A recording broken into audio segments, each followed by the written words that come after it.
नमस्कार श्रोता बंधु ओडिया गल्प संभार चैनल आपण मानक स्वागत। आज आम जो गल्पटी शुणा जाऊे ताहा महापात्र नीलमणि साहू द्वारा रचित एवं केंद्र साहित्य एकाडेमी पुरस्कार प्राप्त से पुस्तक नाम है अभिशप्त गंधर्व। तेबे अभिशप्त गंधर्वर प्रथम गल्पटी आपण माने शुणिथिबे आम चैनल जहाँकि अच्छी एवं आज आपण माने शुणिया पाइबे अभिशप्त गंधर्व पुस्तकर द्वितीय गल्प उद्धवा मलिक चरित। भारत माता जाक्तिया होशियार भाई होशियार। तेबे आसंतु गल्पटी आरंभ करिबा। आज को 40-42 वर्ष तलर कथा कहूची। सेतेबेले मु 8-9 वर्षर पिला। कटक ठारू 50-55 किलोमीटर दूर आम गाँ। सेतेबेले जिला बोर्ड निर्मित कच्चा सड़कटी थिला। वर्षा 4 मास कादुओ हो जाए किंतु रास्ता कड़े कड़े थिला बहुत तोटा और बण। आम गाँ कड़े कड़े पुण्यतया प्राची नदी बही जाउथाए समुद्र पर्यंत। नई कूले कूले बहु तीर्थ जगह। पुणी जंगलटीए मध्य 5-6 किलोमीटर उत्तररू सेई कूले कूले समुद्र जाए लंबी थाए। से जंगल भितर थांती कलरा पतरिया आउ चिताबाघ केतोटी, भालू गधिया आउ बारहा 8-10टी थांती। हरिण थांती केते ना केते। खांटी जंगल छाड़ीदेले भी कहवाकू गले आम गाँटा जाक मध्य गोटे जंगलिया जाग बोली मने हेउथिला। एबे सिना गछबुछ काटी गाँटा को पदा करदेलेनी। मरुभूमि भली खाली खाँ खाँ गोड़ुची गाँटा। फल एबे मध्य वर्षा कमिगलानी। आम पिलादिने किंतु खूब वर्षा हेउथिला। वर्षे वर्षे 15 दिन जाए झड़ी हुए, सूर्य देखा जाती नहीं। सेतेबेले गाँ जाक गछ लटा बणबुतारे छाई हो जाइथिला। बर, ओषथ, आंब, पणस, गंभारी, केन्दु, अरख, उदुम्बर, कदम्ब, टिमिरी, कोचिला, तेंतुली, चाखुंडा, नड़िया, ताल, बाउंश, छतियाना, पोलांग आदि बड़ बड़ महिरुह सांगकू बरकोली, नरकोली, साहाड़ा, सत्यांबा, जेउट, आंबेड़ा, मिहिंगा कोली, आषाढ़ुआ आदि गछ वृक्ष मान गाँटा को चारिपटू घोरे पोरे रखिथिले। नई पाख गोचर आउ गहिर दंडा मानकरे सेमिति कंटेई कोली, बेत कोली, भैंच कोली, क्षीर कोली, शगड़ पाटुआ कोली आउ किया, केतकी, भूतियारी बणबुदारे पूर्ण थिला। सेही सबु बणबुदा भितरे दिन राति किचिरमिचिर हेउथांती हरेक रकमर चढ़ई, कुआ, कोइली, हलदी बसंत, गोबरा, बणी कुंडाखिया, डाहुक, कुंभाटुआ, महुपिया, छुंचुमुनिया, चुलिया, गंगेई, धोबणी, शंखचिल, माटियाचिल, बग, सुआ, सारी, हरड़ चढ़ई, गुंडुरी चढ़ई प्रभृति चढ़ई माने। एणे गहिर भितर थाए 2टी बड़ पोखरी, खजुरिया आउ दामुहा। ता भितरे कई, पद्म आउ कलमनटा माड़ी थाए। आउ सेथिरे पहरुथांती माछरंका, पाणीकुआ आउ हंसराली, सराली प्रभृति जलचर पक्षी माने। आमे छुट्टी दिन मानकरे एही सबु बणबुदा बुलुथाउ, कोली छुई मान खाउथाउ, चढ़ई धरुथाउ। गाँव रे बहु सरीसृप जातीय प्राणी माने भी थिले। नाग, तंप, ढेमणा, माटी बिराड़ी, धेंड, अढ़ेकिया, आरिया, बोड़ा, चित्ती, रणा, शंखचूड़, मणिचूड़, अहिराज, अजगर आदिंकर बहु प्रादुर्भाव थिला। प्राय 3 दिन बाट अबाटरे सेमानक भितरु काहा काहार देखा मिली जाउथिला। प्राय प्रतिदिन गोधी, नेउल, गुड़खाई, ओध, कटास, शालिया पतनी आदि कौतुकिया प्राणी माने प्रायतः दृश्यमान हेउथिले। ता छड़ा गाँव में विशेष जगह विशेष गछ मानकरे नानादि भूत प्रेत, डाहाणी, चिरुगुणी, खपिस, ब्रह्मदैत्य, शैतान, पठाण और क्षीरस्तान प्रेत मध्य पवन स्वरूपी होई बसवास कर रहुथिले और मध्य मध्य छाती पतला लोकंकु डराउथिले। जणे अधे भी भूताक्रांत होई 2-4टा मात्र झाड़ा बा रक्तबांति करी मरुथिले। एमानंक व्यतीत चोर, खंट, डाकू और मनीष मारू माने भी छक जगह मानकरे लुचि रही बाट मानकु आक्रमण करुथिले। आम गाँ आउ बजार भितर थिला गोटे पोखरी। से पोखरी गोटे पाखरे अंधारिया आंब पणसर तोटा एवं आउ गोटे पाखरे मस्त एक बाउंश बणिया। बाउंश बण आरपटकु बुदालिया जंगल। सेही पोखरी हुड़ारे गोटे छोट माटी कुड़िया भितर रहुथिले बुढ़ाटीए। जातिरे कंडरा। ना थिला उद्धव मलिक। निजर होई ए संसार आउ केही नथिले। पुओ झियो तांकर मूलरू नथिले। स्त्री मरिथिले बहु कालू। खूब डेंगा आउ पतला होई मनिषटीए। सेतेबेलकु तांको बयस 60 पर्यंत होइथिबार अनुमान। कता छड़ा नडिया परी छोटिया लंडा मुंडटीए। पछपटे किंतु 5-6 इंच लंबर केराए पाचिला चुटी। ବେଳେବେଳେ ପବନରେ ଫୁରଫୁର ଉଡ଼ୁଥାଏ। ବେକରେ ପିନ୍ଧିଥାନ୍ତି ଗୋଟାଏ ମୋଟା ତୁଳସୀ ମାଳି। ଉଦ୍ଧବ ମଳିକ ବୈଷ୍ଣବ ଦୀକ୍ଷା ନେଇଥିଲେ। ସେଇ କୁଡ଼ିଆ ଭିତରେ ରାଧାକୃଷ୍ଣଙ୍କର ଫଟୋ ରଖି ସେ ପୂଜା କରୁଥିଲେ। ସେତେବେଳେ ବ୍ରିଟିଶ ସରକାରଙ୍କ ଅମଳ। ଉଦ୍ଧବ ପୁଣି ଥିଲେ ସେ ଗାଁର ଚୌକିଦାର। କାମକୁ ବାହାରିଲା ବେଳେ କିମ୍ବା ଗାଁକୁ ମୁନ୍ସିବାବୁ ଆସିଲେ ଉଦ୍ଧବ ମଳିକ ତାଙ୍କର ସରକାରୀ ବେଶ ପିନ୍ଧି ବାହାରନ୍ତି। ଅଧା ମଇଳା ଆଣ୍ଠୁ ଲୁଚୁନଥିବା ଧୋତିଟି ଉପରେ ସେ ପିନ୍ଧିଥାନ୍ତି ନେଳିଆ ଫତେଇଟିଏ। ନେଳିଆ ଝୁଲାଟାଏ ବି କାନ୍ଧରେ ଗଳାଇଥାନ୍ତି। ହାତରେ ଧରିଥାନ୍ତି ମଜବୁତ ଠେଙ୍ଗାଟିଏ। ଆଉ ମୁଣ୍ଡରେ ନେଳିଆ ପଗଡ଼ିଟିଏ ମଧ୍ୟ ବେଳେବେଳେ ପିନ୍ଧିବାର ଆମେ ଦେଖିଛୁ। ଅନ୍ୟ ସମୟରେ କିନ୍ତୁ ଖାଲି ଦେହରେ ଖଣ୍ଡିଏ ଗାମୁଛା ପିନ୍ଧି ଉଦ୍ଧବା ପୋଖରୀ ତୁଠରେ ବସି ବିନମ୍ରୀ ବନିଶି ପକାଉଥାନ୍ତି। ନଇଲେ ତୋଟାମାଳ ବଣବୁଦା ବୁଲି ବିଭିନ୍ନ କୋଳି ବା ଆମ୍ବ, ପିଜୁଳି, କଇଥ, ଦେଉଟାଣି ଫଳ ଆଣି ଘରେ ଜମା କରନ୍ତି। ଆମେ ପିଲାମାନେ ସ୍କୁଲ ଛୁଟି ହେଲେ ତାଙ୍କ ପାଖକୁ ଆସୁ। ମୋତେ ଉଦ୍ଧବ ମଳିକ ପାଖକୁ ଆସିବାକୁ ଭାରି ଭଲ ଲାଗୁଥିଲା। ପିଲାମାନଙ୍କୁ ସେ ଖୁବ୍ ସ୍ନେହ କରୁଥିଲେ। ବିଶେଷତଃ ମୋତେ ସେ ଖୁବ୍ ଆଦର କରୁଥିଲେ। ଆମେ ତାଙ୍କ କୁଡ଼ିଆ ପାଖେ ପହଞ୍ଚିଲେ ସେ ଆମକୁ ପାଖରେ ବସାଇ ବଣବୁଦାରୁ ତୋଳି ଆଣିଥିବା ଫଳମୂଳ ଖାଇବାକୁ ଦିଅନ୍ତି ଏବଂ ନାନାଦି କଥା ଗପନ୍ତି। ବିଶେଷତଃ ଭୂତ ପ୍ରେତ, ଚୋର ଓ ଡାକୁମାନଙ୍କ ସମ୍ପର୍କରେ ଲୋମହର୍ଷକ କାହାଣୀମାନ ସେ ବଡ଼ ଚମତ୍କାର ଢଙ୍ଗରେ ଶୁଣାନ୍ତି। ତାଙ୍କ ପାଟିରୁ ପ୍ରାୟ ସବୁତକ ଦାନ୍ତ ପଡ଼ିଯାଇଥିଲା। ଅଳ୍ପ କେତୁଟା ଦାନ୍ତ ମାତ୍ର ଥାଏ। କଥା କହିଲା ବେଳେ ସେ ନାନାଦି ଅଙ୍ଗଭଙ୍ଗୀ କରି ନାଟକୀୟ ଢଙ୍ଗରେ ତାଙ୍କ ଅଭିଜ୍ଞତାମାନ ବଖାଣି ଯାଆନ୍ତି। ସେ ଥରେ ସାବିତ୍ରୀ ଅମାବାସ୍ୟା ଦିନ ରାତି ଅଧରେ ଏକୁଟିଆ 15 ମାଇଲ ବାଟ ଥାନାରୁ ଫେରୁଥିଲା ବେଳେ ଗୋଟାଏ ଗୋରୁ ଭୂତ କେମିତି ତାଙ୍କୁ ବାଟ ଆଗୁଳି ଠିଆ ହେଲା ଏବଂ ସଇଁ ସଇଁ ହୋଇ ଖୁରାରେ ଆଉ ଶିଙ୍ଗରେ ମାଟି ଖୋଳିକା ଲାଞ୍ଜ ଟେକି ସେ କେମିତି ତାଙ୍କ ଚାରିପଟେ ଖୁରି ଖାଇଲା ଏବଂ ସେ କେମିତି ତା ହାବୁଡ଼ରୁ ବର୍ତ୍ତିଲେ ସେ କାହାଣୀ କହିଲା। ସେ କାହାଣୀ କହିଲା ବେଳେ ଆମେ ଭୟ ବିହଳିତ ରୋମାଞ୍ଚକର ମନ ନେଇ ତାହା ବେଶ୍ ଉପଭୋଗ କରୁ। କେମିତି ମଝିଖଣ୍ଡ ଶୋଇ ଘରେ ସିନ୍ଧି କାଟି ଚୋର ଚୋରି କରୁଥିଲା ବେଳେ 2 ଜଣ ଡକାୟତକୁ ରାତି ଅଧରେ ସେ ମାଡ଼ି ବସିଲେ ଏବଂ ସେମାନଙ୍କ ସାଙ୍ଗେ ଧରାପରା ହୋଇ ଶେଷରେ ସେମାନଙ୍କୁ କାବୁ କରି ହାତଗଢ଼ା ପକାଇଦେଲେ।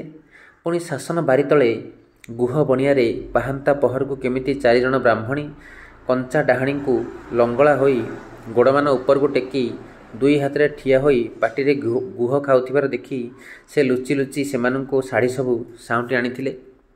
ସେ ସବୁ କାହାଣୀ କହିଲା ବେଳେ ସେ ଯେମିତି ଉଚ୍ଚାଟ ହୋଇ ଗପି ଚାଲିଥାନ୍ତି, ଆମେ ବି ଉଚ୍ଚାଟ ହୋଇ କାନ ବାଟେ ସବୁ ପିଇ ଯାଉଥାଉ।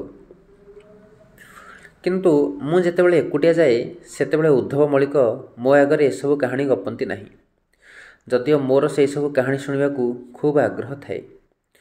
ଉଦ୍ଧବ ମୋ ଭିତରେ କ'ଣ ଦେଖିଥାନ୍ତି କେଜାଣି, ମୋତେ ଦେଖିଲେ ଖାଲି ଧର୍ମ କଥା ପକେଇବେ।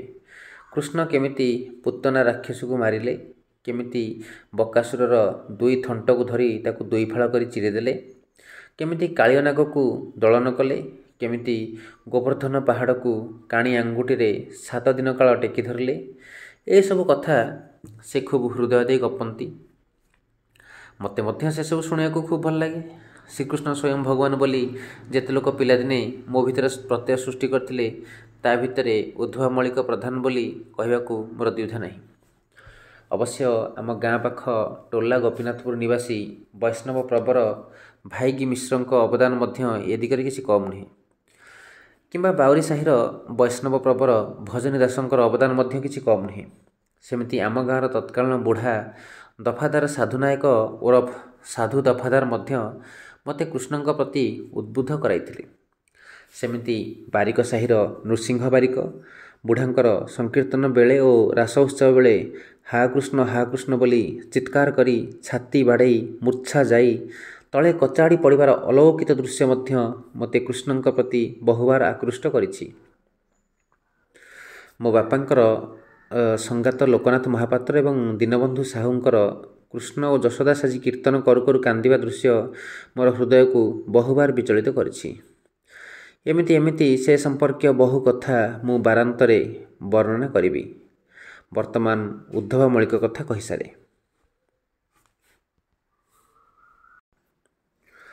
ବୈଷ୍ଣବମାନେ ମାଛ ମାଂସ ନ ଖାଇବା କଥା ମୁଁ ଜାଣିଥିଲି, କିନ୍ତୁ ଉଦ୍ଧବ ମଳିକ ବନିଶି ପକାଇ ମାଛ ଧରି ଖାଇବା ବ୍ୟାପାରଟି ମୋତେ ବିସଦୃଶ ମନେ ହେଲାରୁ ମୁଁ ଦିନେ ତାଙ୍କୁ ପଚାରିଲି, ଉଦ୍ଧବ ଆଜା, ତେମେ ବୈଷ୍ଣବ ହୋଇ ମାଛ ଧରି ଖାଉଛ କେମିତି? ଉଦ୍ଧବ ରାଜାଙ୍କୁ ପ୍ରଶ୍ନଟିଏ ପଚାରିଲେ ସେ ଭାରି ଖୁସି ହୋଇ ହସି ହସି ଉତ୍ତର ଦିଅନ୍ତି। ସେ କହିଲେ, ନାତି, ଯାହା ପଚାରିଲୁ ଠିକ୍ କଥା, ହେଲେ ଆମ ପାଇଁ ଆଇଁଷ ମନା ନାହିଁ। ମହାପ୍ରଭୁ ଶ୍ରୀ ଚୈତନ୍ୟ ବିଧାନ ଦେଇଛନ୍ତି, ଶୂଦ୍ର ହରିଜନ ଆଦି ବୈଷ୍ଣବମାନେ ଆମିଷ ଖାଇ ହରିନାମ କଲେ ସବୁ ଦୋଷ କଟିଯିବ। କିନ୍ତୁ ବ୍ରାହ୍ମଣ, କ୍ଷତ୍ରିୟ, ବୈଶ୍ୟମାନେ ବୈଷ୍ଣବ ହୋଇ ଆଇଁଷ ଖାଇଲେ ଭ୍ରଷ୍ଟ ହୋଇଯିବେ। ମାଗୁର ମାଛର ଝୋଲ, ଯୁବା ସ୍ତ୍ରୀର କୋଲ ବେଟା, ହରିଆ ହରିଆ ବୋଲ। ଏହି ବାକ୍ୟଟି ମୁଁ ପ୍ରଥମେ ତାଙ୍କଠାରୁ ଶୁଣିଥିଲି ଏବଂ ଆଜି ଯାଏଁ ମନେ ରଖିଛି। ଏବେ ଜଣେ ତତ୍ତ୍ୱଜ୍ଞାନୀ ଭକ୍ତ ଏହାର ଗୂଢ଼ ଅର୍ଥ ବ୍ୟାଖ୍ୟା କରି ଭକ୍ତମାନଙ୍କୁ ବୁଝାଉଥିଲେ। ମାଗୁର ମାଛର ଝୋଲ ହେଲା ଭକ୍ତର ଆଖିରୁ ଅନବରତ ଅଶ୍ରୁ ବହିବ। ଯୁବା ସ୍ତ୍ରୀର କୋଲ ହେଲା ଏଇ ଚିରଯୌବନା ପୃଥିବୀ ମାତା ଉପରେ ହରି ହରି ବା କୃଷ୍ଣ କୃଷ୍ଣ ବୋଲି ଉଚ୍ଚସ୍ୱରରେ ଚିତ୍କାର କରି ଗଡ଼ିବ। ଏମିତି ଗୂଢ଼ ଅର୍ଥ ମୋତେ ଭଲ ଲାଗେ ନାହିଁ। ବରଂ ମୋର ଧାରଣା, ଏକାଧାରରେ ଆମିଷ ଲୋଭୀ ଓ କୃଷ୍ଣ ଭାବ ଲୋଲୁପୀ ବୈଷ୍ଣବ ଚୌକିଦାର ଉଦ୍ଧବ ମଳିକ ଏ ଶ୍ଲୋକର ଅର୍ଥ ଠିକ୍ ବୁଝିଥିଲେ। ଉଦ୍ଧବ ମଳିକ ସେହି ପୋଖରୀ ହୁଡ଼ା ଉପରେ ତାଙ୍କ କୁଡ଼ିଆ ଆଗରେ ମାଟି ପକାଇ ଗୋଟିଏ ଉଚ୍ଚା ବେଦୀ କରିଥିଲେ। ସେହି ବେଦୀ ମଝିରେ ଗୋଟିଏ ତୁଳସୀ ଚଉରା ମଧ୍ୟ କରିଥିଲେ। ଆମେ ସେ ଚଉରା ମୂଳେ ବସି ଗପସପ କରୁ। ଉଦ୍ଧବ ମଳିକ ମୋତେ ପାଇଲେ ବହୁ ତତ୍ତ୍ୱ କଥା ମଧ୍ୟ ଗପୁଥିଲେ। ପିଣ୍ଡ ବ୍ରହ୍ମାଣ୍ଡ, କାମ କ୍ରୋଧାଦି ଷଡ଼ରିପୁ, ସ୍ୱର୍ଗ ମର୍ତ୍ତ୍ୟ ନରକ, ଯମଯାତ୍ରା, ଚିତ୍ରଗୁପ୍ତ ଆଦି ବିଷୟରେ ସେ ଯେମିତି ମୋ ଆଗରେ ଗପୁଥିଲେ, ସତେ କି ମୁଁ ଗୋଟିଏ ପୋଖତ ମଣିଷ ବା ଶ୍ରୋତା ତାଙ୍କୁ ଜୁଟିଥିଲି।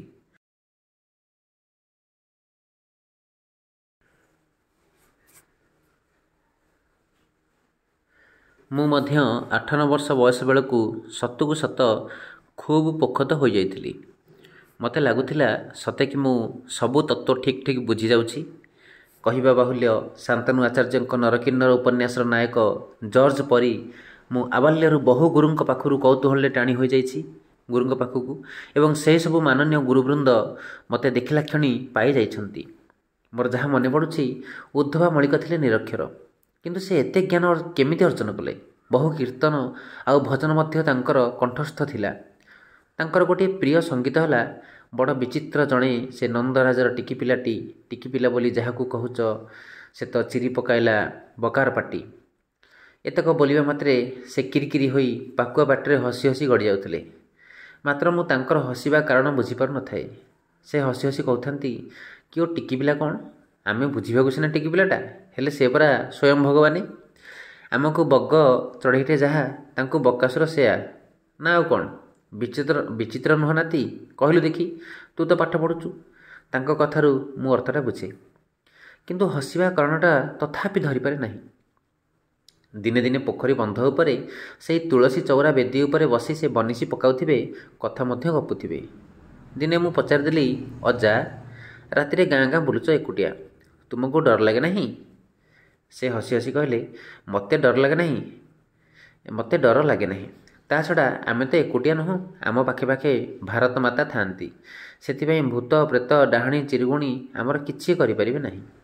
ଏମିତିକି ବାଘ ପରା ଜନ୍ତୁ ମଧ୍ୟ ବାଟ ଛାଡ଼ି ପକାଇଛି କେତେଥର। ଏତକ କହି ସେ ଆଖି ବୁଜି ଶୂନ୍ୟକୁ ନମସ୍କାର କରନ୍ତି। ସତକୁ ସତ ବହୁ ରାତିରେ ଆମେ ଘରେ ଶୋଇଥିବା ବେଳେ ଚୌକିଦାର ଉଦ୍ଧବ ମଳିକଙ୍କ ରଡ଼ିରେ ଆମ ନିଦ ଭାଙ୍ଗିଯାଏ।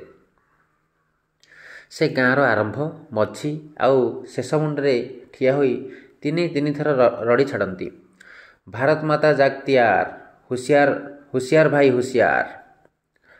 ସେ ଡାକର ପ୍ରତିଧ୍ୱନି ଚାରିଆଡ଼ୁ ଖେଳେଇ ହୋଇ ଆସି ପୁଣି ଆମ କାନରେ ଆସି ପଡ଼େ। ମୋତେ ତ ଭାରି ଭଲ ଲାଗେ। ସେତେବେଳେ ଆମ ଗାଁର ରାତିଗୁଡ଼ାକ ଭାରି ନିଛାଟିଆ ଥିଲା, ବିଶେଷତଃ ବର୍ଷା ଦିନ। ତା ଛଡ଼ା ନାନାଦି ଭୟାବହ କଥା ମଧ୍ୟ ସେତେବେଳେ ଆମ କାନରେ ପଡ଼େ। କିଏ କେଉଁଠି କାହା ତଣ୍ଟି ଚିପି ମାରି ଠାକୁରାଣୀଙ୍କ ଗୋହିରୀ ଭିତରେ ପକାଇଛି, କିମ୍ବା କେଉଁ ସାହିରେ ହଇଜା ଲାଗିଗଲାଣି, 3 ମୁଣ୍ଡ ଗଲାଣି, କେଉଁ ସାହିରେ କାହା ବୋହୂକୁ ଡାହାଣୀ ଲାଗିଛି, କିଏ ପୁଣି ରାତି ଅଧରେ କ'ଣ ସବୁ ଭୈରବୀ ରଡ଼ି ଶୁଣିବାକୁ ପାଇଲେଣି।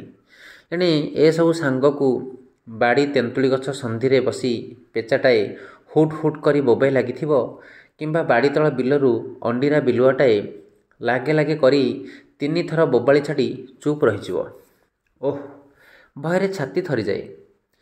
କିନ୍ତୁ ଠିକ୍ ତାରି ଭିତରେ ଶୁଭିବ ଉଦ୍ଧବ ମଳିକଙ୍କର ଉଚ୍ଚକିତ କଣ୍ଠରେ ଚେତାବନୀ ବାଣୀ, ଭାରତ ମାତା ଜାଗତିଆର, ହୁସିଆର ଭାଇ ହୁସିଆର।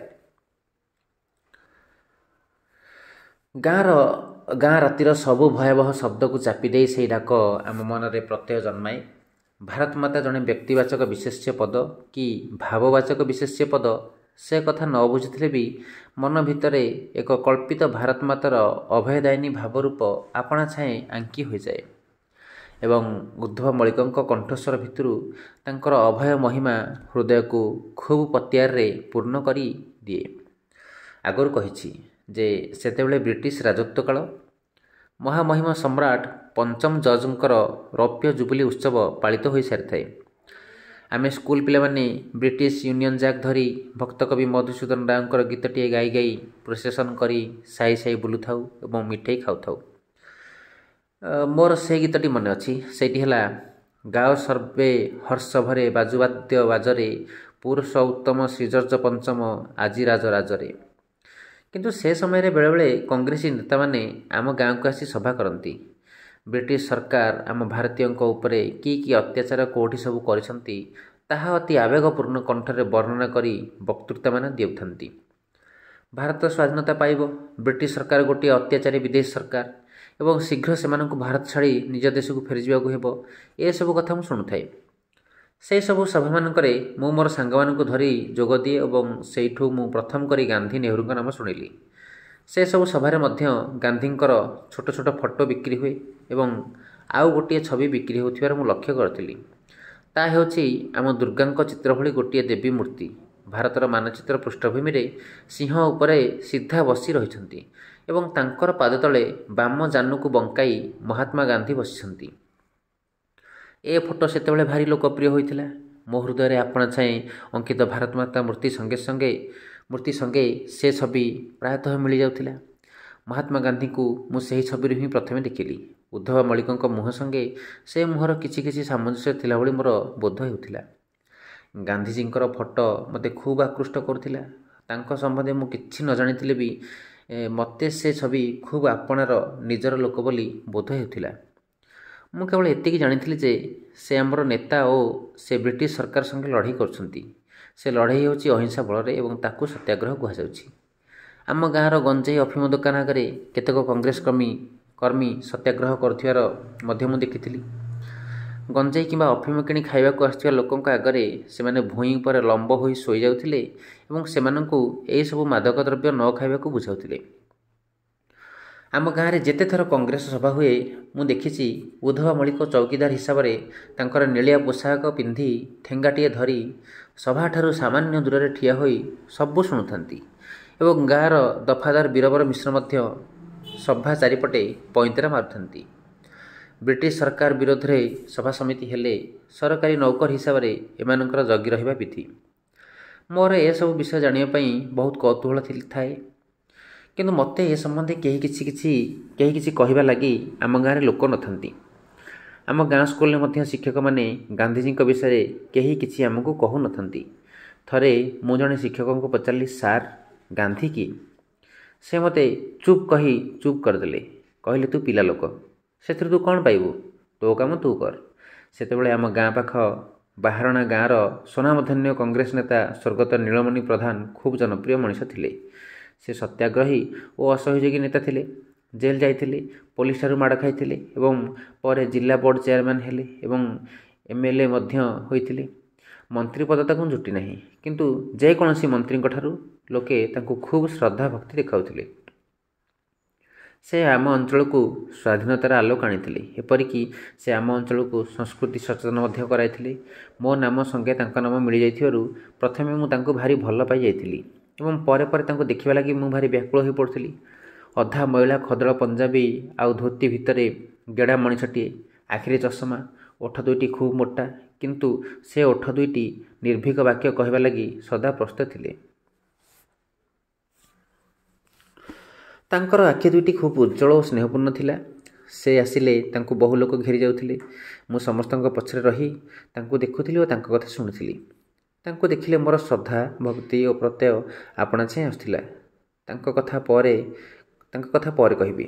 ମୁଁ ଥରେ ଦେଖିଥିଲି ଚୌକିଦାର ଉଦ୍ଧବ ମଳିକ କେତେକ କଉ ମାଛ ନେଇ ତାଙ୍କୁ ଭେଟି ଦେଇ ନମସ୍କାର ହୋଇଥିଲା। ନୀଳମଣି ବାବୁ ତାକୁ ପଚାରିଲେ, କିଏ ଉଦ୍ଧବ, କେମିତି ଚାଲିଛି? ଉଦ୍ଧବା ତାଙ୍କ ପାକୁଆ ବାଟରେ ହସି ହସି କହିଲେ, ଆଜ୍ଞା, ଭାରତ ମାତା ଯେମିତି ଚଳାଉଛନ୍ତି ସେମିତି ଚଳୁଛି। ଏତକ କଉ ମାଛ ବନିଶୀ ପକାଇ ଧରିଥିଲି। ନୀଳମଣି ବାବୁ ସେତେବେଳେ କଉ ଓ ମାଗୁର ମାଛ ପ୍ରଚୁର ଖାଉଥିଲେ। ତାପରେ ନୀଳମଣି ବାବୁ କହିଲେ, ଅଫିମ ଖିଆ ଛାଡ଼ିଲେ ନା ନାହିଁ? ଉଦ୍ଧବା କହିଲେ, ଆଜ୍ଞା, ଭାରତ ମାତାଙ୍କ ଅନୁଗ୍ରହରୁ ସେ ବିଟାଳ ଜିନିଷ ଛାଡ଼ି ହୋଇଗଲା ଆଜ୍ଞା। ଭାରତ ମାତାଙ୍କର ଭାରି ପ୍ରତ୍ୟକ୍ଷ ମହିମା ଆଜ୍ଞା। ଏସବୁ ମୋତେ ବଡ଼ ରହସ୍ୟମୟ ମନେ ହେଉଥିଲା। କିନ୍ତୁ ଭାରତ ମାତା ଶବ୍ଦଟି ମୋତେ କ୍ରମଶଃ ଭାରି ଭଲ ଲାଗିଲା। ଆମ ଗାଁ ବଙ୍ଗାଳୀ ସାହିରେ ଚମତ୍କାର ଦେବୀ ମେଢ଼ ହୁଏ ଦଶହରାକୁ। ଆମ ଗାଁର ଦୁର୍ଗା ମୁହଁ ଖୁବ୍ ସୁନ୍ଦର ହେଉଥିଲା। ଘଣ୍ଟା ଘଣ୍ଟା ଧରି ମୁଁ ସେହି ସୁନ୍ଦର ମୁହଁକୁ ଚାହିଁ ରହିଥାଏ। ମୋତେ ଲାଗେ ଭାରତ ମାତା ଏଇ ଦୁର୍ଗାଙ୍କ ଭଳି ହୋଇଥିବେ। ଶୀତଦିନ ହୋଇଥାଏ। ଦିନେ ମୁଁ ହାଟକୁ ଯାଉ ଯାଉ ଉପରଓଳି ଉଦ୍ଧବା ମଳିକଙ୍କ ପାଖକୁ ଗଲି। ସେ ବାହାରେ ଚୁଲି କରି ରୋଷେଇ ବସାଇଥିଲେ ରାତ୍ରି ଭୋଜନ ପାଇଁ ଏବଂ ଚୁଲି ପାଖରେ ବସି ପିକାଟିଏ ଟାଣୁଥିଲେ। ମୋତେ ଦୂରରେ ଦେଖି ଖୁସି ହୋଇ ଡାକିଲେ, ଆସ ବାବୁ ଆସ, ତମ ପାଇଁ କଟକୀ ବରକୋଳି ରଖିଛି। କାଲି କଟକ ଯାଇଥିଲି, କିଣି ଆଣିଲି। ତାଙ୍କ ପାଖେ ବସି ବରକୋଳିତକ ଖାଇଲି। ଭାରି ମିଠା କୋଳି। ତାପରେ ଉଦ୍ଧବା ମଳିକ ତାଙ୍କ ମନକୁ ମନ ବହୁତ ଗପ ଗପି ଚାଲିଲେ। ଲୁଣମରା ଆନ୍ଦୋଳନକୁ ନେଇ ସେ ଗପ। ସେ କିଛି ନିଜେ ଘଟଣାସ୍ଥଳରେ ଉପସ୍ଥିତ ନଥିଲେ, ମାତ୍ର ଶୁଣା କଥାକୁ ବି ସେ ଏଡ଼େ ଚମତ୍କାର ଭାବେ ବର୍ଣ୍ଣନା କରୁଥାନ୍ତି, ସତେକି ନିଜେ ଦେଖିଛନ୍ତି। ମହାଭାରତର ଉପମା ଦେଇ ସେ ମୋତେ କଂଗ୍ରେସ ଆନ୍ଦୋଳନ ସପକ୍ଷରେ କହିଲେ। ଧର୍ମ ଯୁଧିଷ୍ଠି କେମିତି ଗାନ୍ଧୀ ଅବତାର ହୋଇ ଭାରତକୁ ଆସିଛନ୍ତି ଏବଂ ମହାଭାରତ ଯୁଦ୍ଧରୁ ଯେଉଁ ଓଳିଏ ବାକି ଥିଲା ସେତକ ଯୁଦ୍ଧ ସେ ପୁଣି କରିବେ ଏବଂ ବ୍ରିଟିଶ କୌରବଙ୍କୁ ନିପାତ କରିବେ, ସେ ତତ୍ତ୍ୱ ମଧ୍ୟ ସେ ମୋତେ ବଖାଣିଲେ। ତାଙ୍କଠାରୁ ଆଉ ଗୋଟିଏ ତତ୍ତ୍ୱ ମଧ୍ୟ ବୁଝିଲି ଯେ ମହାରାଣୀ ଭିକ୍ଟୋରିଆ ହେଉଛନ୍ତି ସତୀ ଗାନ୍ଧାରୀ ଏବଂ ଭାରତ ମାତା ହେଉଛନ୍ତି କୁନ୍ତୀ। ସେତେବେଳକୁ ମହାରାଣୀ ଭିକ୍ଟୋରିଆ ମଲେଣି, ମାତ୍ର ଉଦ୍ଧବାଙ୍କୁ ସେ କଥା କ'ଣ ଜଣାଥିଲା? ତା ଛଡ଼ା ଭାରତ ମାତା ମଧ୍ୟ କ'ଣ ଭିକ୍ଟୋରିଆଙ୍କ ପରି ଜଣେ ସ୍ତ୍ରୀ ଲୋକ? କିନ୍ତୁ ମୋତେ ସବୁ ସତ ଜଣାପଡ଼ୁଥାଏ। ମୁଁ ପଚାରିଲି, ଅଜା, ଏଇ ପଞ୍ଚମଞ୍ଜର୍ଜୀ କିଏ? ସେ ନିର୍ବିକାରରେ ଉତ୍ତର ଦେଲେ, ସେ ହେଉଛନ୍ତି ଧୃତରାଷ୍ଟ୍ର। ତାପରେ ସେ ତାଙ୍କର ସମୟ ଭାଷାରେ କହିଲେ, ଦେଖିବ, ରହିଥା ବାବୁ, ଘୋରତର ସମର ହେବ ଏଇ ଭାରତ ଖଣ୍ଡରେ, ରକ୍ତ ନଦୀ ବହିବ। ଭଗବାନ କୃଷ୍ଣ ପୁଣି ତାଙ୍କ ଚକ୍ରରେ ଉହାଡ଼ କରି ଧରିବେ ପୃଥିବୀ। ମୁଁ ପଚାରିଲି, କୃଷ୍ଣ କେଉଁଠି ଅଛନ୍ତି? ସେ ଖୁବ୍ ନିଶ୍ଚିନ୍ତ ସିଦ୍ଧାନ୍ତ ଦେଲେ ହସି ହସି ଦକ୍ଷିଣ ଦିଗକୁ ଆଙ୍ଗୁଳି ଦେଖାଇ, ସେଇଠି ବଇଛି ଛିଦ୍ରମରେ ଦାରୁଭୂତ ହୋଇ। ସମୁଦ୍ର କୂଳରେ ବଡ଼ ଦେଉଳ ଭିତରେ ବୌଦ୍ଧ ରୂପରେ ଗୋପନ କରି ରଖିଛି ନିଜକୁ। ବେଳା ପଡ଼ିଲେ ତା ଭିତରୁ ବାହାରିବ। ମୁଁ ପଚାରିଲି, ଅଜା, ତୁମେ ଜଗନ୍ନାଥଙ୍କୁ ଦେଖିଛ? ସେ କହିଲେ, ଥରେ ଦେଖିଛି ବାବୁ, ଥରେ। ସେଇ ଥରକରେ ତାକୁ ଚିହ୍ନିଗଲି। ରଥଯାତ୍ରାକୁ ଯାଇଥିଲି, ଯେଉଁଥର ବଡ଼ ହଇଜା ହେଲା। ହଜାର ହଜାର ଲୋକ ମାଛି ପରି ମରି ପଡ଼ିଲେ। ଏ ଯେଉଁ ଡେଙ୍ଗା ତାଳ ଗଛ ଦେଖୁଛ, ସେହିପରି 4ଟା ତାଳ ଗଛ, ତା ଉପରକୁ ଖଞ୍ଜିଲେ ବି ଯେତିକି ଉଞ୍ଚା ହେବ, ସେ ରଥ ସେତିକି ଉଞ୍ଚା, ଆଉ ସେ ଠାକୁର ବି ସେତିକି ଉଞ୍ଚା। ଆମ ବ୍ରହ୍ମାଙ୍କ ବରଗଛ ଯେତିକି ମୋଟା, ତା'ର 4 ଗୁଣ ମୋଟା ହେବ ସେ ଠାକୁର। ଚନ୍ଦ୍ର ସୂର୍ଯ୍ୟ ଭଳି ଦାଉ ଦାଉ ଚକା ଆଖି। ମୋ ଆଖିରେ ଯେମିତି ସେ ରୂପ ପଡ଼ିଲା, ମୋ ଆଖି ବୁଜି ହେଇଗଲା। ଲମ୍ବ ଲମ୍ବ ହୋଇ ବଡ଼ଦାଣ୍ଡ ଧୂଳିରେ ପଡ଼ିଗଲି। ହେ କୃଷ୍ଣ ହେଉଥାଏ ମୋ ଚେତା ବୁଡ଼ିଗଲା। ପରେ ମୋତେ ସେମାନେ ତଳୁ ଉଠାଇ ପାଣି ଛିଞ୍ଚି ସାଷ୍ଟାମ କଲେ। ସେ ରୂପ ଦେଖିବା ସମସ୍ତେ ସମ୍ଭାଳି ପାରିବେନି। ସେଇ ରୂପ ଦେଖି ଛାନିଆ ହୋଇ ଆଗ ଅଧେ ଲୋକଙ୍କର ହଇଜା ହେଇଯାଏ। କିଏ ଅନେଇ ପାରିବ ସେ ରୂପକୁ? ଏମିତି ଆଖି କାହାର ଅଛି? ସମସ୍ତେ ଆଖି ବୁଜି ମଣିମା ହେଉଥାନ୍ତି ନା? କେବଳ ସାଧୁ ସନ୍ନ୍ୟାସୀ ବୈଷ୍ଣବମାନେ ବା ନାଗାନ୍ତି ବେଦାନ୍ତୀ ଯୋଗାନ୍ତୀମାନେ ସେ ରୂପକୁ ଆଖି ମେଲେଇ ଚାହିଁ ପାରିବେ, ସମ୍ଭାଳି ପାରିବେ। ମୁଁ ବାବୁ ସେଇଦିନও ପୁରସ୍ତମ ଯାଇନି। ଫଟୋ ଖଣ୍ଡି ଆଣି ଖଟୁଲେ ରଖି ତୁଳସୀ ପାଣି ଦିଏ। ଏ ଜଗନ୍ନାଥଙ୍କ କଥା ମୁଁ ସେତେବେଳକୁ ଜାଣି ସାରିଥାଏ। କାରଣ ମୋର ବାପା ଓ ତାଙ୍କ ବାଲ୍ୟକାଳରୁ ପୁରସ୍ତମ ଓ ଜଗନ୍ନାଥଙ୍କ ସଙ୍ଗେ ଅତି ନିବିଡ଼ ଭାବେ ସମ୍ପୃକ୍ତ ଥିଲେ ଏବଂ ମୋ ପିଲାଦିନ ପର୍ଯ୍ୟନ୍ତ ବାପା ବହୁବାର ପୁରୀ ଯାଉଥିଲେ ଏବଂ ଫେରିଲା ବେଳକୁ କୋଡ଼ୁଆ ମଗଜ ଲଡ଼ୁ ଓ ଜଗନ୍ନାଥ ବଲ୍ଲଭ ଘରକୁ ଆଣୁଥିଲେ। ଜଗନ୍ନାଥଙ୍କ ଫଟୋ ମଧ୍ୟ ଆମ ଘରେ ଥିଲା। ବାପା କହୁଥିଲେ, ଜଗନ୍ନାଥଙ୍କ ସମ୍ବନ୍ଧେ ବହୁତ କିଛି। ଜଗନ୍ନାଥ ସ୍ୱୟଂ ବିଷ୍ଣୁ ଏବଂ ଦାରୁବ୍ରହ୍ମ ଶବ୍ଦଟି ମଧ୍ୟ ମୁଁ ସେତେବେଳେ ଶୁଣିଥିଲି। ପୁରୁଷୋତ୍ତମ, ପତିତପାବନ, ଜଗବନ୍ଧୁ, ଦୀନବନ୍ଧୁ ଆଦି ଶବ୍ଦ ମଧ୍ୟ ମୁଁ ବାପାଙ୍କ ମୁହଁରୁ ସେହି ପିଲାକାଳୁ ଶୁଣିଥିଲି। ପୁରୀରେ ସମୁଦ୍ର ଅଛି ଓ ସେଠାରେ ରାତି ନାହିଁ, ଏକଥା ବି ମୁଁ ଶୁଣିଥିଲି। ବାପା ଥିଲେ ଜଗନ୍ନାଥଙ୍କର ପରମ ଭକ୍ତ। ତାଙ୍କ ତୁଣ୍ଡରୁ ଆମ ଗାଁର ବଳି କକେଇଙ୍କ ତୁଣ୍ଡରୁ ଜଗନ୍ନାଥଙ୍କ ଭଜନ କେତୋଟି ବାରମ୍ବାର ଶୁଣି ମଧ୍ୟ ମୋର ଚିତ୍ତ ବିଚଳିତ ହେଉଥିଲା। ତେବେ ଉଦ୍ଧବାଙ୍କ ତୁଣ୍ଡରୁ ଏହି ବିଷୟ ଶୁଣିବାରେ ମୋର ତାଙ୍କ ସମ୍ବନ୍ଧରେ ଧାରଣା ଆହୁରି ଭାବାତ୍ମକ ହେଉଥିଲା। ଜଗନ୍ନାଥଙ୍କ କଥା ସରିଲା ପରେ ସେଦିନ ମୁଁ ପଚାରିଦେଲି, ଅଜା, କଂଗ୍ରେସ ଲୋକଙ୍କୁ କୁଆଡ଼େ ତୁମ ପୋଲିସବାଲା କଟକରେ ଖୁବ୍ ମାଡ଼ ଚଢ଼େଇଛନ୍ତି ଆଉ ଗାନ୍ଧୀ ମହାତ୍ମାଙ୍କୁ ନେଇ ଜେଲରେ ପୁରେଇଛନ୍ତି? ଉଦ୍ଧବା ଅଜା କହିଲେ, ତା ସତ କହିଲ ବାବୁ, କେଉଁଠୁ ଶୁଣିଲ? ହଉ ସେ କଥା ବେଶୀ କାହାକୁ ପ୍ରଘଟ କର ନାହିଁ। ମୁଁ କହିଲି, ରଘୁ ସାର୍ ଆଉ ହେଡ଼ମାଷ୍ଟ୍ରେ ଦୁହେଁଯାକ ଖବରକାଗଜ ପଢ଼ି କଥା ହେଉଥିଲେ, ମୁଁ ଶୁଣୁଥିଲି। ଉଦ୍ଧବ ଅଜା କିଛି ସମୟ ଗୁମ୍ ଖାଇ ବସି ରହିଲେ। ତାପରେ ଲିଭିଲା ପିକାଟିକୁ ଚୁଲି ନିଆଁରେ ଆଉ ଥରେ ଜଳେଇ ଗଞ୍ଜେଇ ଖାଇଲା ପରି କଳେ ଧୂଆଁ ଶୋଷି ନେଇ ସାରି ଉପରକୁ ଭକ୍ ଭକ୍ କରି ଛାଡ଼ିଲେ। ତାପରେ ଖୁବ୍ ବିଜଡ଼ିତ ଗଳାରେ କହିଲେ, ବ୍ରିଟିଶ ସରକାର କମ୍ ଜନ୍ତୁ ନୁହଁ ବାବୁ, ସେ ବାଘ ବକ୍ରିକୁ ଏକା ତୁଠରେ ପାଣି ପିଆଏ। ତା ରାଜ୍ୟରେ ଚନ୍ଦ୍ର ସୂର୍ଯ୍ୟ ଅସ୍ତ ହୁଅନ୍ତି ନାହିଁ, ହେଲେ ମହାତ୍ମା ବି କିଛି କମ୍ ନୁହନ୍ତି। ସେ ହେଲେ ଧର୍ମ ଯୁଧିଷ୍ଠି। ଦେଖିବ, ଜେଲରେ ଚାବି ସଙ୍ଗେ ଚାବି ପଡ଼ିଥିବ, ପ୍ରହରୀମାନେ ପ୍ରହରା ଦେଉଥିବେ, ଯୋଗମାୟା ଅଘଟଣ କରିଦେବେ, ସେମାନଙ୍କ ଆଖିକୁ କାଳନିଦ୍ରା ଘୋଟିଯିବ, ମହାତ୍ମା ପବନ ସ୍ୱରୂପୀ ହୋଇ ସେଠୁ ବାହାରି ଆସି ଏଣେ ଜଗନ୍ନାଥଙ୍କ ରତ୍ନ ସିଂହାସନ ତଳେ ଛପି ରହିବେ। 3 ମାସ 3 ପକ୍ଷ 3 ଦିନ। 33 କୋଟି ଦେବାଦେବୀ ମଧ୍ୟ ସେଠି ଆସି ଗୋପନରେ ଲୁଚି ରହିଛନ୍ତି। ଚନ୍ଦ୍ର ସୂର୍ଯ୍ୟ ବି ତାଙ୍କ ପତ୍ତା ପାଇବେ ନାହିଁ। ସେଇଠୁ ତା ବେଳା ହେଲେ ଜଗନ୍ନାଥ ବଳଭଦ୍ର କ'ଣ କରିବେ ନା, ଧଳା ଘୋଡ଼ା କଳା ଘୋଡ଼ାରେ ବସି ସୁଦର୍ଶନ ଚକ୍ର ଆଉ ହଳ ମୂଷଳ ଧରି ଯୁଦ୍ଧକୁ ବାହାରି ପଡ଼ିବେ। ତେମେ ଦେଖିବ ରହିଥା, ପୃଥ୍ୱୀ ଟଳମଳ ହେବ, ମ୍ଲେଚ୍ଛ ସଂହାର ହେବ। ଟିକିଏ ସବୁର କର ବାପା, ଥୟ ଧର। ଏ ଚରଖା କ'ଣ ଜାଣିଛ ତାର ମରମ? ସେଇ ହେଉଛି ସୁଦର୍ଶନ ଚକ୍ର। ତାଙ୍କ କଥାରେ ମୋର ବିଶ୍ୱାସ ଆସିଯାଉଥାଏ। ବ୍ରିଟିଶ ସରକାର ନିଶ୍ଚୟ ମହାତ୍ମାଙ୍କ ଦ୍ୱାରା ପରାଜିତ ହେବ, ଏଥିରେ ମୋର ତିଳାର୍ଦ୍ଧ ଦ୍ୱିଧା ନଥାଏ। କିନ୍ତୁ ତଥାପି ମହାତ୍ମାଙ୍କୁ ଜେଲରେ ପୁରାଇବା କଥା ଶୁଣି ମୋର ମନ ଖରାପ ହୋଇଯାଇଥାଏ। ମୁଁ ଖୁବ୍ ଚଟି ଯାଇଥାଏ ଏବଂ ଶଙ୍କି ଯାଇଥାଏ ମଧ୍ୟ। ମୁଁ ପଚାରିଥିଲି, ଅଜା, ତମେ ତ ଚୌକିଦାର ହେଇଛ, ବ୍ରିଟିଶ ସରକାର ଲୁଣ ଖାଉଛ, ତମେ କେମିତି କଂଗ୍ରେସ ଆଉ ମହାତ୍ମା ଗାନ୍ଧୀଙ୍କ ସପକ୍ଷରେ କହୁଛ? ଉଦ୍ଧବ ଅଜା କହିଲେ, ବୁଝିଲ ବାବୁ, ସେଇ ହେଲା ମରମ କଥା। ମୁଁ କାହା ଲୁଣ ଖାଉଛି ସେ ହୁଏତ ତୁମେ କ'ଣ ଜାଣିଛ? ସେ ଲୁଣ ଉପରେ ଏନେ ଯୁଦ୍ଧ ଚାଲିଛି। ମହାତ୍ମା ସେହି ଲୁଣ ପାଇଁ ଅହିଂସା ସମର ଚଳାଇଛନ୍ତି, ସେଇଥିପାଇଁ ଏତେ କଥା। ଅସଲ କଥା ହେଲା ଲୁଣ କାହାର। ବୁଝିଲ ବାବୁ, ସବୁ ମରମ ସେଇଠି ରହିଛି। ଭୀଷ୍ମ, ଦ୍ରୋଣ କ'ଣ ଦୁର୍ଯ୍ୟୋଧନର ଲୁଣ ଖାଉନଥିଲେ କି? ଏମିତିକି ତାଙ୍କ ସପକ୍ଷରେ ରହି ପାଣ୍ଡବଙ୍କ ସଙ୍ଗେ ଯୁଦ୍ଧ କରି ମଲେଟି, କିନ୍ତୁ ସେମାନେ ସତକୁ ସତ କାହା ପଟେ ଥିଲେ କହିଲ? ସେ ସବୁ ବଡ଼ ଗହନ କଥା ବାବୁ, ବଡ଼ ହେଲେ ବୁଝିବ। କିନ୍ତୁ ଖୁବ୍ ବଡ଼ ହେବା ଯାଏଁ ମୋତେ ଏସବୁ କଥାର ମର୍ମ ବୁଝିବାକୁ ଅପେକ୍ଷା କରିବା ଲାଗି ପଡ଼ିନଥିଲା। ମୁଁ ସେଇଦିନ ମଧ୍ୟ ଏହି ଗୂଢ଼ ତତ୍ତ୍ୱ ବୁଝି ଯାଇଥିଲି। ଆଜି ଅବଶ୍ୟ ସେ ତତ୍ତ୍ୱ ଆହୁରି ଗୂଢ଼ ହୋଇଯାଇଛି ମୋ ପକ୍ଷେ। ଅନୁଭବୀ ସତ୍ୟନିଷ୍ଠ ମଣିଷ ତା ଜୀବନରେ ଲୁଣ ଖାଏ ଜଣକର ଏବଂ ଗୁଣ ଗାଉଥାଏ ଆଉ ଜଣକର। ମଣିଷକୁ ଏ ଦୁର୍ଭାଗ୍ୟ ଭୋଗିବାକୁ ଅଛି। କିନ୍ତୁ ପ୍ରକୃତରେ ସେ ଲୁଣ ଗଣ୍ଡାକ କାହାର?